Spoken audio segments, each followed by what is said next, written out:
crunch noise under their feet. And they'd gone quite deep into the basement, and Betty said, "Roy, light a candle. What the hell are we walking on?" And when he lit the candle, it was like 2 inches deep in cockroaches all over the basement. Now, cockroaches, they like to eat things. What food were they finding down there? I'm not saying anywhere serial killers lived there, but that was a bit weird, isn't it? And I remember that story. My dad used to tell everybody that story. Oh, Uncle Roy and Auntie Betty, when they first moved in. And they went up to they fixed the flat up upstairs. My mother said Betty had impeccable taste and she'd done it nice. By this time, my dad had come along as a junior or a trainee solicitor, article clerk. And after a bit, Betty said, "I don't like it. Don't like living here." But they didn't have any children. And Uncle Roy bought a property out in the country, and he said, well, the flat's vacant. And because Jim Colley had always been a little jealous that Roy was the favoured one, he said, well, you're the blood relative of Farndell. It's sort of your birthright. Would you and your wife, Eileen, like to move into the flat? And they had 2 little boys. And they had a terrible time.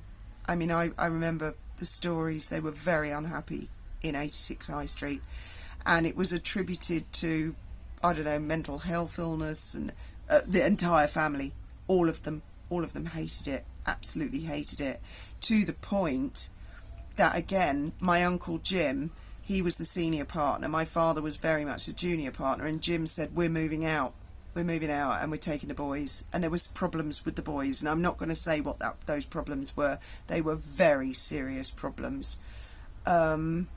Because they may still be alive. They could be in their 90s.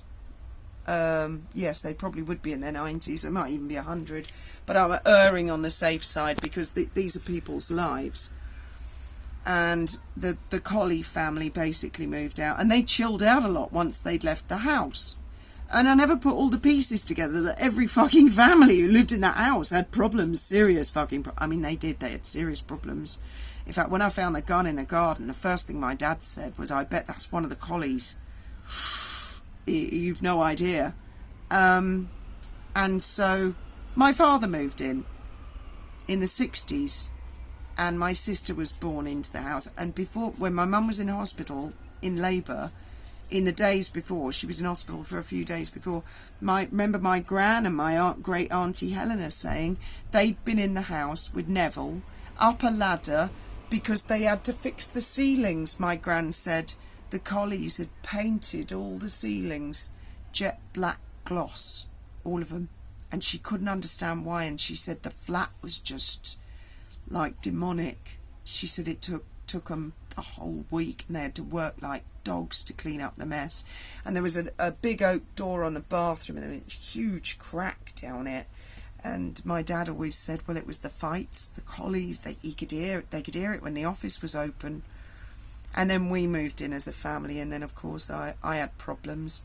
Both my sisters had problems, and so that's the history of the house. Basically, every single family that I'm aware of, and thanks to Brummy Lizzie filling in some gaps, terrible things happened in that house, terrible things. But I would go back and visit, and I will go back and visit. I'm going to try and contact the people who own it, and at some point in the next 12 months I'm going to take Graham and the kids back, and I'm going to show them where I grew up, and I will video it, and I will show you guys. It's right opposite St Michael's Church, which is a lovely building. One lady commented tonight, and it's beautiful. And as a child, I used to go and play in St Michael's Church for a bit of relief, because the atmosphere in St Michael's was the total opposite. It was just lovely. It was free. It was loving. It was not that my parents weren't loving, but it didn't have the ominous residue that my house did. And I'd also like to end by saying it was my home.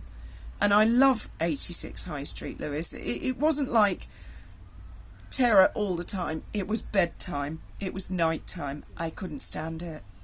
I hated the nights. I'd keep my mum up going, oh, let's have another cup of tea. And she'd go, all right. Oh, I must go to bed. I've got to get up in the morning.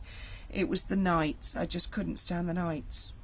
And I used to sleepwalk a lot when I was a child. Both my sisters will testify to that. And also I had a very, very terrible nightmare. I had a lot of nightmares when I was in the house, but a terrible nightmare when I was about 3.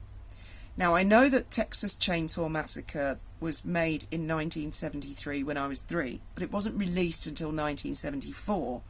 And I've looked this up, and it was only released in London theatres, and then the UK said, no, I'm not having this. And a lot of other countries said, not having this.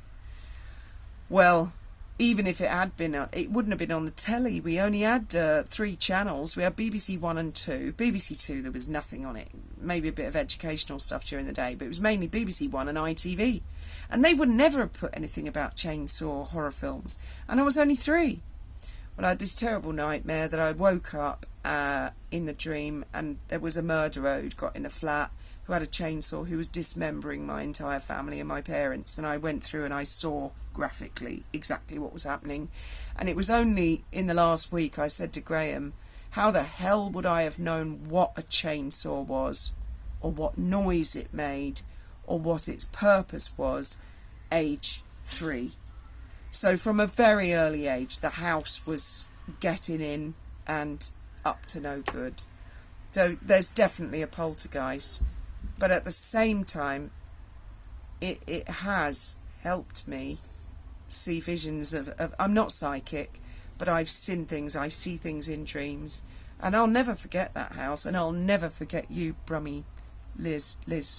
I think you're fabulous. I think you're all fabulous. And don't take any shit off Sugars. I don't like Meghan Markle. It's okay to not like someone, so fucking what?